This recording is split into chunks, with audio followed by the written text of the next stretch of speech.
जहां प्रेम है वहां आनंद ही आनंद है। और यदि परिवार में सब अपनी जिम्मेदारी निभा करके सब एक दूसरे के हृदय की भावना को समझकर जीते हैं, वो घर स्वर्ग होता है। जैसा कि मैंने कहा भी था शायद कि आकाश में नहीं है स्वर्गों की कोई दुनिया। कहते हैं ना, मरने के बाद, पिताजी के जाने के बाद लिखते हैं बच्चे, हमारे पिताजी स्वर्गवासी हो गए। अब ये तो पिताजी से पूछना पड़ेगा कि स्वर्ग गए कि नहीं। यदि वो स्वर्गवासी हुए और स्वर्ग इतना अच्छा होता है तो उन्होंने कभी आपको बुलाना नहीं चाहा कि आ जाओ भैया, वहां क्यों पड़े हो, ये बहुत अच्छी जगह है। कोई दूसरी दुनिया स्वर्ग नहीं है। जिन परिवारों में माँ बाप दुखी और आंसुओं से रो रहे हो वो घर ही नर्क है, और जिसमें माता पिता की सेवा होती हो, बच्चे संस्कारी हो, वो घर ही स्वर्ग है। और कोई दूसरी दुनिया स्वर्ग की नहीं है। आकाश में नहीं है स्वर्गों की कोई दुनिया, बेकार के भ्रमों में भटकी हुई है दुनिया है। स्वर्ग तो वहीं पर जहां मधुर मीठी वाणी, उस घर कभी न आए कोई भी परेशानी, जिस घर में एक दूजे की बात जाए माने। एक दूसरे को समझकर जहां लोग रहते हैं वो घर स्वर्ग होता है। और एक व्यक्ति भी अगर विपरीत विचारधारा का होता है तो रामायण उसका भी उदाहरण देती है कि क्या होता है। प्रत्येक व्यक्ति की, छोटे या बड़े, प्रत्येक व्यक्ति की उतनी ही जिम्मेदारी और उतना ही कर्तव्य है। बच्चे अधिकार की बात करते हैं, अरे पिताजी की संपत्ति पर मेरा पूरा अधिकार है, लेकिन पिताजी के लिए कर्तव्य क्या बनता है, थोड़ा इसको भी सोच ले।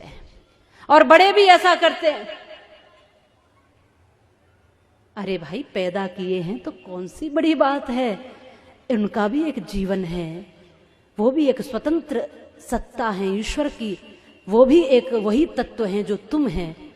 इसलिए छोटा हो ये सोच करके उसको छोटा नहीं समझना है। प्रत्येक व्यक्ति ईश्वर का अंश है। हो सकता है कि बड़े लोग कुछ दिन पहले इस दुनिया में आ गए हैं, बच्चे थोड़े दिन बाद इस दुनिया में आए हैं, बस उतना ही तो अंतर है, समय का अंतर है बस।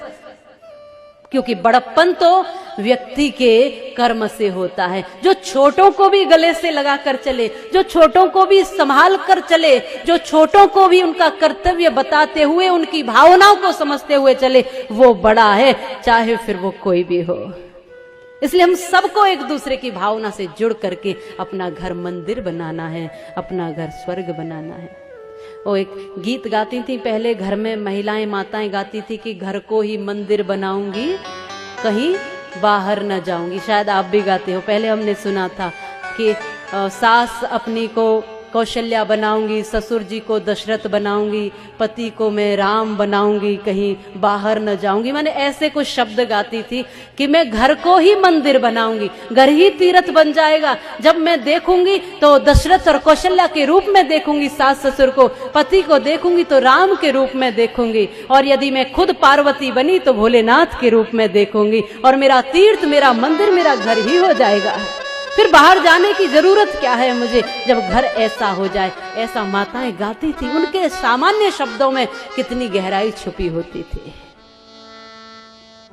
आज हम घरों को नर्क बना रहे हैं। क्या बना रहे हैं? घरों को नर्क बना रहे हैं, स्वर्ग नहीं बना रहे। ये सोचना आपका काम है।